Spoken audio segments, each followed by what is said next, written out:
तो दूसरी ओर पहाड़ से लेकर मैदान तक कुदरत का कहर देखने को मिल रहा है। हिमाचल के मंडी शिमला में भूस्खलन हुआ है। राजौरी में भारी बारिश से उफान पर नदियां हैं।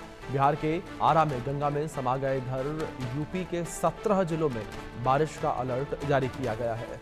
तो बारिश का रौद्र रूप जो है वो देखने को मिल रहा है। मानसून इस वक्त अपना रौद्र रूप जो है वो दिखा रहा है।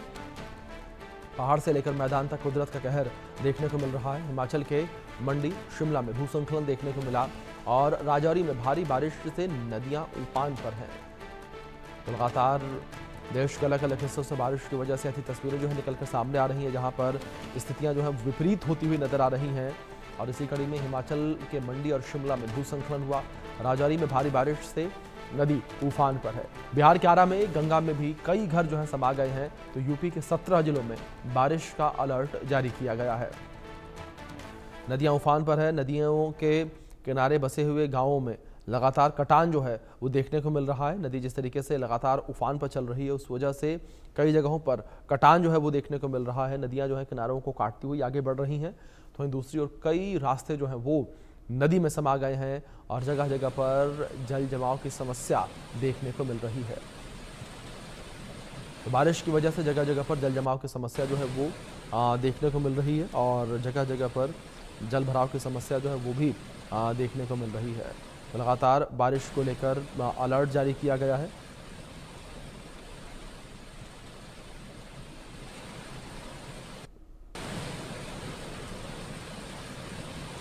इस बीच हमारे कुछ सहयोगी जुड़ गए हैं, उनका रुख करेंगे अपडेट्स के लिए।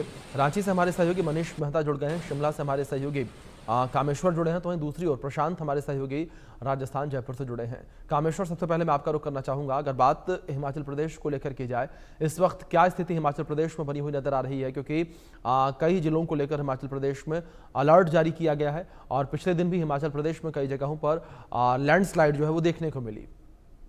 जी बिल्कुल। अगर हम देखते हैं कि हिमाचल प्रदेश में पिछले 3 दिनों से लगातार जो मूसलाधार वर्षा हो रही है, ऐसे में खासकर जो करचम, झाखड़ी और बिलासपुर के जो कोल डैम है वहां का जल स्तर अत्यधिक बढ़ चुका है। इन बांधों से जो आज भी सुबह के वक्त पानी छोड़ा गया, बीते दिन भी पानी छोड़ा गया और साथ ही प्रशासन ने सभी को अलर्ट करते हुए कहा गया है कि नदी किनारे ना रहे, क्योंकि बांधों में भी अत्यधिक जल स्तर हो गया, जिसके चलते जो करचम, झाखड़ी और जो कोल डैम से पानी को छोड़ा गया। लेकिन राहत की बात यह है कि आज से 3 दिन तक जो प्रदेश में जो मौसम है वो साफ रहने की संभावना जताई गई है। लेकिन जो हल्की हल्की जो वर्षा हो रही है, खासकर जो धीमी वर्षा है, वो कहीं ना तो कहीं घातक सिद्ध होती है, क्योंकि जो लैंडस्लाइड होता है वो लगातार उसकी प्रक्रिया और अधिक हो जाती है, क्योंकि धरती पर नमी अधिक हो जाती है, जिसके चलते लैंडस्लाइड की संभावना और अधिक हो जाती है। अगर हम 20 जून से लेकर अभी तक की बात करें तो हिमाचल प्रदेश में 135 लोगों ने इस आपदा के दौरान, यानी कि इस मानसून सीजन में, अपनी जानें गंवाई है, जबकि 1200 करोड़ से अधिक का नुकसान सरकारी और निजी संपत्ति में हुआ। अगर देखा जाए अभी भी जिस तरीके जो सड़क मार्ग अवरुद्ध है, नेशनल हाईवे तीनों की बात करें तो लगातार जिस तरह से लैंडस्लाइड हो रहा है, तो सड़क मार्ग भी बीच बीच में अवरुद्ध है। और प्रदेश में 375 सड़क मार्ग अभी भी अवरुद्ध है।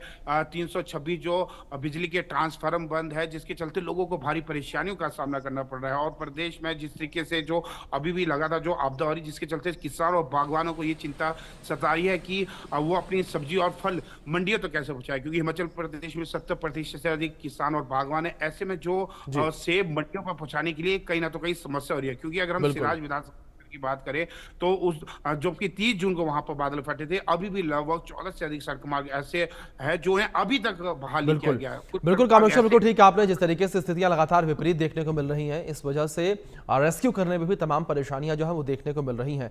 इस बीच रांची से हमारे सहयोगी मनीष भी बने हुए, उनका रुख करेंगे। मनीष, अगर बात झारखंड को लेकर की जाए, क्या स्थिति इस वक्त झारखंड में मौसम को लेकर देखने को मिल रही है? मौसम विभाग ने किस तरीके से चेतावनी जारी की है आने वाले दिनों के लिए?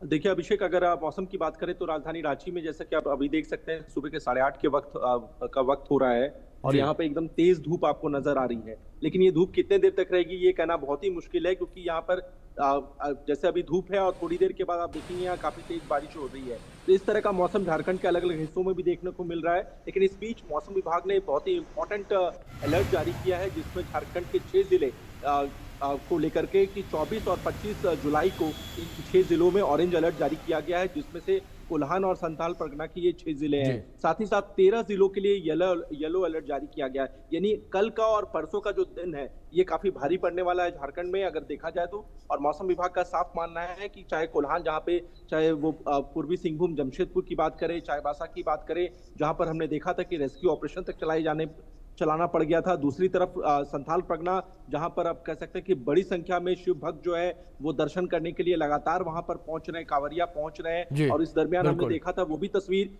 कि कैसे दुमका के बासुकीनाथ में जो पैसेज जो था वहां पर जो पंडाल गिर गया था, उसमें 4 यात्री घायल हो गए थे शिव भक्त। तो यही वजह है कि ये जो अलर्ट्स है इसको लेकर के एडमिनिस्ट्रेशन बिल्कुल मनोज, जिस तरीके से आप जानकारियां देने से साफ तौर पर समझ में आता है कि झारखंड में भी लगातार स्थितियां बड़ी विपरीत बनी हुई हैं और मौसम कभी भी करवट ले रहा है।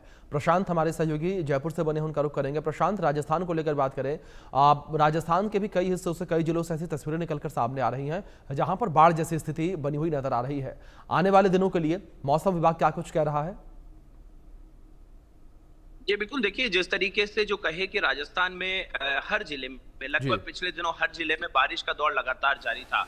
जिस तरीके से बंगाल की पहाड़ी से आए जो कहे कि डिप्रेशन सिस्टम के चलते पूरे राजस्थान में जो है मूसलाधार बारिश देखने को मिली, जिसके चलते कई जिलों में जो है स्थितियां खराब होती भी नजर आई। साथ में जो है कई मौतें भी जो है नोट की गई है। साथ में तस्वीरें हमने वो भी देखी कि जब एक गर्भवती महिला को जो है जेसीपी के जरिए अस्पताल ले जाया गया है, यानी कि सड़कों की स्थिति और जलभराव की स्थिति इतनी ज्यादा है कि जो है इमरजेंसी सिचुएशन में कोई व्यक्ति अस्पताल तक नहीं पहुंच सकता।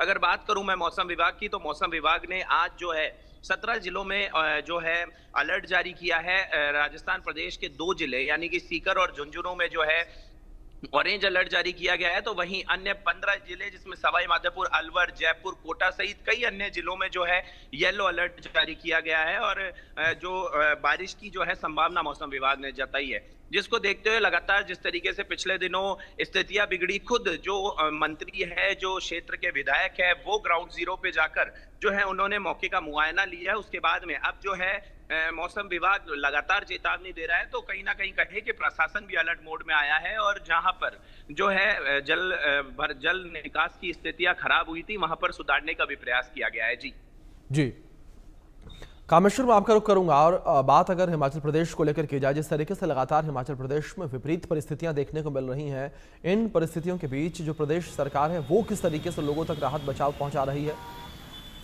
बिल्कुल, जिस तरीके से देखा जाए, यानी कि 24 को मुख्यमंत्री सुखविंदर सिंह सुक्खू ने कैबिनेट बैठक बुलाई और खासकर इस बैठक में यही निर्णय लिया जाएगा कि जो लोग अभी अगर इस आपदा के दौरान करें तो लगभग 400 घर ऐसे पूरी तरह से जो क्षतिग्रस्त हुए, और जबकि अगर हम बात करें आंशिक रूप की तो 800 के करीब ऐसे घर है जो कि आंशिक रूप से क्षतिग्रस्त हुए। तो अब मुख्यमंत्री का यही प्रयास रहेगा कि हिमाचल प्रदेश में उन लोगों को कैसे बसाया जाए। अगर देखा जाए, नेता प्रतिपक्ष जयराम ठाकुर ने भी स्पष्ट रूप से कहा कि सर्दी आने से पहले जो लोग बेघर हुए उन लोगों को उनका आशियाना मिले, इसके लिए प्रयास किया जाएगा। अभी देखा जाए, हाल ही में मुख्यमंत्री सुखविंदर सिंह सुक्खू केंद्रीय मंत्रियों से भी लगातार मिले, चाहे वो अमित शाह की बात करें जो दिल्ली दौरे पे थे।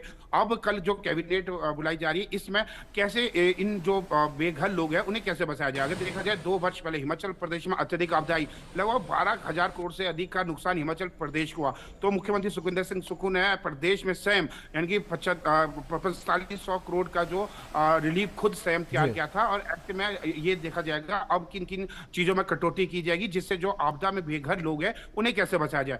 बिल्कुल कामेश्वर, जाहिर तौर पर सरकार का प्रयास यही है कि जो लोग बेघर हो चुके हैं, जिनके आशियाने उजड़ चुके हैं, उनके सर पर एक बार फिर से छतें पहुंचे। इस बीच देश की राजधानी दिल्ली से हमारी सहयोगी मेहंदी गर्ग जुड़ गई हैं, उनका रुख करेंगे। मेहंदी, आपसे अपडेट्स चाहेंगे, क्या कुछ कहना मौसम विभाग का, क्योंकि दिल्ली के लिए आने वाले कुछ घंटे ये कहा गया है कि काफी ज्यादा भारी बारिश हो सकती है और ऑरेंज अलर्ट भी जारी किया गया दिल्ली में।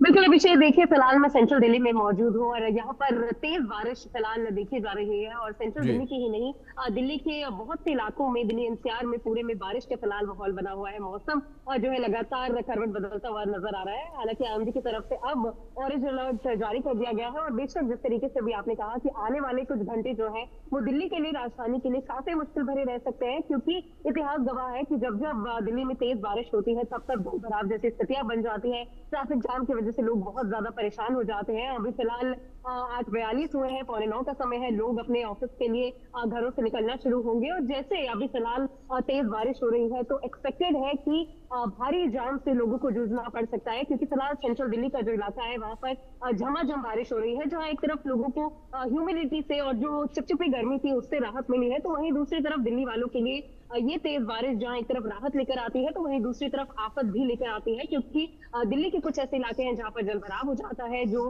हाईवे के इलाके हैं, जो कि एरिया दिल्ली से नोएडा जाते हैं या फिर दूसरे शहरों से दिल्ली आते हैं, वहां पर भारी जाम देखा जाता है। तो फिलहाल अभी वैसे स्थिति आने वाले कुछ घंटों में बनती हुई नजर आ सकती है। अगर इसी तरीके से बारिश दिल्ली एनसीआर में और अगर आधे घंटे तक होती है तो जल भराव भी हो सकता है। लेकिन अगर दिल्ली सरकार की बात की जाए तो लगातार मॉनसून एक्शन प्लान पर काम हो रहा है और जो हमेशा से जगहें पानी से भर जाती थी, चाहे वो मिंटो ब्रिज हो, आईटीओ हो, सेंट्रल दिल्ली के यानी कि लुचियंस दिल्ली के कुछ इलाके हो, तो स्थिति कुछ बेहतर हुई है। लेकिन अभी भी दिल्ली सरकार को बहुत ज्यादा काम करने की जरूरत है, क्योंकि पश्चिमी दिल्ली की बात की जाए या फिर साउथ दिल्ली की बात की जाए तो वहां पर अभी भी कुछ ऐसे इलाके हैं जहां पर थोड़ी ही बारिश के बाद जल भराव जैसी स्थिति हो जाती है, ट्रैफिक जाम बहुत ज्यादा हो जाता है। तो उसको लेकर अभी भी सरकार को कड़े कदम उठाने की जरूरत है, बड़ा एक एक्शन प्लान बनाने की जरूरत है। लेकिन स्थिति कुछ बेहतर नजर आती है, वो हम कह सकते हैं, क्योंकि फिलहाल मिंटो ब्रिज पर हम मौजूद थे, वहां पर जल भराव अभी फिलहाल नहीं देखा जा रहा है। आईटीओ जो कि हमेशा पानी से भर जाता था, जहां पर जल भराव बहुत ज्यादा होता था, कई घंटों तक पानी खड़ा रहता था, वहां भी फिलहाल पानी जमा नहीं हुआ है। हालांकि आधे घंटे की बारिश के बाद और ज्यादा पिक्चर साफ हो जाएगी कि जल भराव पर क्या कुछ दिल्ली के अलग अलग इलाकों की स्थिति होती है। लेकिन फिलहाल मौसम का लुत्फ फिलहाल दिल्ली वाले उठा सकते हैं, लेकिन बहुत ज्यादा ध्यान रखें क्योंकि ट्रैफिक एडवाइजरीज भी जारी की जा सकती है। जी बिल्कुल। फिलहाल आप चारों का बहुत शुक्रिया जुड़ने के लिए और इन तमाम जानकारियों के लिए। बात करेंगे